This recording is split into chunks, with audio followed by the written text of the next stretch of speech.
अगर आपके बेटे की या बेटी की उम्र शादी लायक है और अभी हाल फिलहाल आप उनके लिए रिश्ता देख रहे हैं, तो इन 3 बातों का ख्याल रखें। बात चाहे बेटी की रिश्ते की हो या बेटी की।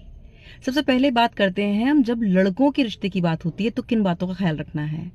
जैसे हम एक रिश्ता देखने गए लड़के के लिए, अब ये देखना है कि जब बेटी के हम पहुंचे तो उसके परिवार के सारे लोग वहां मौजूद हैं, जिसमें उसके चाचा ताऊ मामा सब लोग हैं।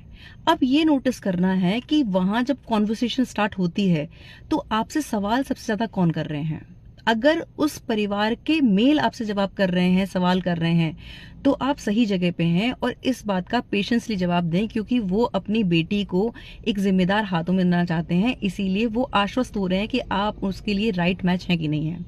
और दूसरा, जिस परिवार में मेल डोमिनेंस होता है तो वो साल 2 साल 5 साल में ही कभी वो अपना हस्तक्षेप रखेंगे जब कोई मौका होगा, अदरवाइज उन्हें एज सच कोई इंटरफेरेंस होता नहीं है। पर जिस परिवार में लड़की की बड़ी बहन, मौसी, ताई, मामी, बुआ, चाची या फिर उसकी माँ, उसके पिता के होते हुए, परिवार के और मेल्स के होते हुए अगर वो कांस्टेंट बोले जा रही है और आपको ऐसा फील हो रहा है कि जैसे आप कटघरे में हैं, सवाल पे सवाल आपके पास आ रहे हैं, तो ये एक रेड फ्लैग है कि वहां आप रिश्ते की सोचे भी नहीं, चाहे लड़की कितनी भी गुणवान है। क्योंकि आप ये समझ लें कि आप वहां बिजनेस के लिए जाएंगे या आप जॉब के लिए जाएंगे और पीछे से कॉल वहां सीधा पहुंचेगा और रिमोट कंट्रोल हमेशा वहां से होगा। जो भी आपकी लाइफ ऑपरेट होगी वो वहां से होगी, कंट्रोल वहां से है। इसीलिए ऐसे परिवार में शादी बिल्कुल ना करें। और अगर आपके घर में लड़की के लिए रिश्ते वाले आ रहे हैं तो ये गलती करने से बचें। ऐसी किसी भी महिला को अपने परिवार में उस समय आने का आमंत्रण ना दें जिसके होने से बात खराब होती है। इस बात को समझें कि लोग सहजता सरलता को पसंद करते हैं। अब तो जो अगर मैं बिजनेस की भी बात करूं ना, तो बिजनेस में भी लोग मोल भाव करने वाले जो कस्टमर्स हैं, क्लाइंट्स हैं, उन्हें पसंद नहीं करते। उन्हें पसंद है कि क्वालिटी क्लाइंट्स हों और जो सरलता सहजता के साथ डील को डन करें। तो ये तो रिश्ते की बात है। तो ऐसी महिलाओं को इनवाइट करने से बचें अगर आप चाहते हैं कि आपका रिश्ता पक्का हो जाए।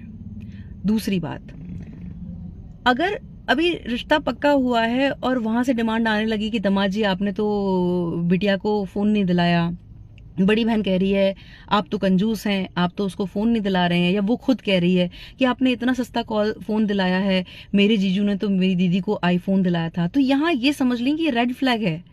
अगर लड़की आपके एफर्ट्स को वैल्यू नहीं दे रही है या आपकी तुलना अपने जीजू से कर रही है तो आजीवन वो जीजू से तुलना करेगी।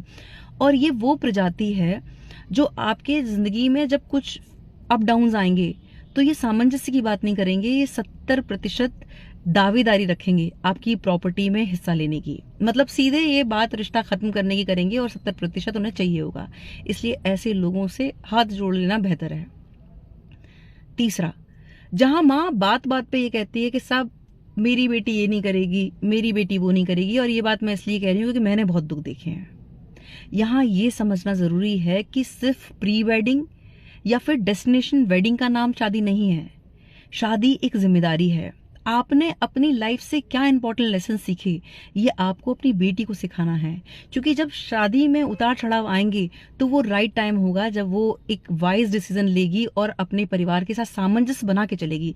जहां माँ का इतना डोमिनेंस है कि वो ये नहीं करेगी वो नहीं करेगी, तो वो लड़की कभी भी कॉम्प्रोमाइज करने के लिए तैयार नहीं होगी और छोटी छोटी बातों पर रिश्ता तोड़ने की बात करेगी, ये श्योर है। तो ऐसे भी परिवार में रिश्ता ना करें तो बेहतर है।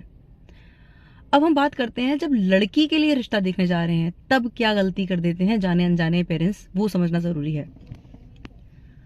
इस बात को समझ लें कि आपकी बेटी से ज्यादा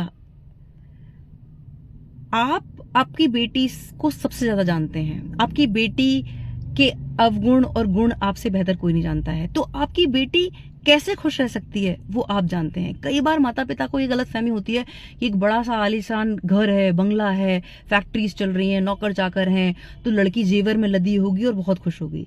यहाँ इस बात को समझ ले कि बहुत सारी ऐसी लड़कियां हैं। अगर मैं भी अपनी बात करूं तो मुझे ऐसा ज्वेलरी से कोई बहुत ज्यादा प्रेम नहीं है। मुझे हमेशा परिवार ऐसा अच्छा लगता है कि जिसमें माहौल हंसी खुशी का हो, जहां पर एक दूसरे की आर्ट का रेस्पेक्ट हो। तो अगर आपकी बेटी के भीतर कोई कला है और वो ये चाहती है कि उस आर्ट पे काम करे। तो ऐसे सरल परिवार को चुने जो आपकी बेटी के इस गुण को महत्व दे। ये जो बंगले दिख रहे हैं उसमें आपकी बेटी घुट के रह जाएगी, क्योंकि वो उसको पंख चाहिए, और वहां उसको ज्वेलरी तो मिल जाएगी, लेकिन वो हर चीज डिसाइड होगी उसके परिवार से कि उसे क्या करना है और क्या नहीं करना है। तो अपनी बेटी को आप सबसे ज्यादा जानते हैं, तो उसकी उस समझ और उसकी उस चॉइस का सम्मान करें। दूसरा, जिस परिवार में जो मैरिड बेटियां हैं, जो शादी होके चली गई हैं और बात बात पे ये कह रही है, माँ ये कह रही है कि साहब ये डिसीजन तो मेरी बेटी लेंगी, ये तो हमारी बेटियां ही करेंगी, अगर वहां इतना डोमिनेंस बेटियों का है तो वो जोड़ी फिर ललिता पवार और बिंदु वाली होगी, जो वो पुरानी मूवीज में जो नेगेटिव कैरेक्टर्स थे। जिस परिवार में जो काम होने हैं, जो रिचुअल्स होने हैं, उसमें ताई की एडवाइस हो रही है, बुआ की एडवाइस हो रही है, चाचा की बात हो रही है, चाची की बात हो रही है, मतलब सामंजस्य की बात हो रही है, जहां संयुक्त परिवार की बात हो रही है, उनकी राय ली जा रही है, वो परिवार हमेशा जुड़ के रहेगा। लेकिन जहां सिर्फ डोमिनेंस बेटियों का है, वो परिवार में काफी चांसेस हैं कि वहां बात टूटेगी। इस बात को ध्यान रखें कि परिवार में जो डिस्प्यूट होता है वो पुरुषों से बहुत कम होता है। जो डिस्प्यूट होता है उसकी मूल जड़ होता है परिवार की महिलाएं। तो जब परिवार की महिलाओं के हिसाब से चीजें चलती हैं तो वहां ये रेड फ्लैग है, तो वहां भी रिश्ता करने से बचें।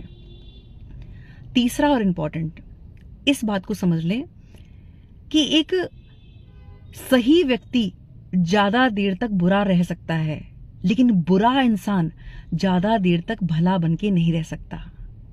इसलिए बहुत सारे लोग होते हैं जो शुगर कोटिंग में कहते हैं कि साहब हमारा तो कुछ नहीं है, भगवान का दिया सब कुछ है, बेटे की सरकारी नौकरी, बाप की सरकारी नौकरी, बंगला है, सब है, हमें तो चाहते हैं कि हम लड़की 2 जोड़ी कपड़े में आ जाए। लेकिन फैक्ट ये होता है कि उसके पीछे वो सच्चाई कुछ और होती है। इस बात को समझ लें और शादी के रिश्ते में जल्दबाजी ना करें। अगर किसी व्यक्ति का राइट एक बिहेवियर को चेक करना है तो आप ये चेक करें कि वो अपने घर के कर्मचारियों के साथ कैसे पेश आता है। अगर मौका मिले तो घर के कर्मचारियों से भी बात करने से झिझके नहीं, क्योंकि आप अपनी बेटी दे रहे हैं। ये समझ लें कि जो ट्रीटमेंट आपके उनके घर के कर्मचारियों को मिल रहा है, देर सवेर वही आपकी बेटी को भी मिलेगा, क्योंकि वो बड़े घर के हैं और आप जो बेटी दे रहे हैं वो मिडिल परिवार से दे रहे हैं, तो वो वैसे ही स्लेव की तरह ट्रीट करेंगे। इस बात का ध्यान रखें। जब हम इस बात का ध्यान रखेंगे और इन चीज़ों को फॉलो करेंगे, तब चांसेस हैं कि दाम्पत्य जीवन खुशहाल और आनंदित हो। बहुत बहुत आभार। नमस्कार।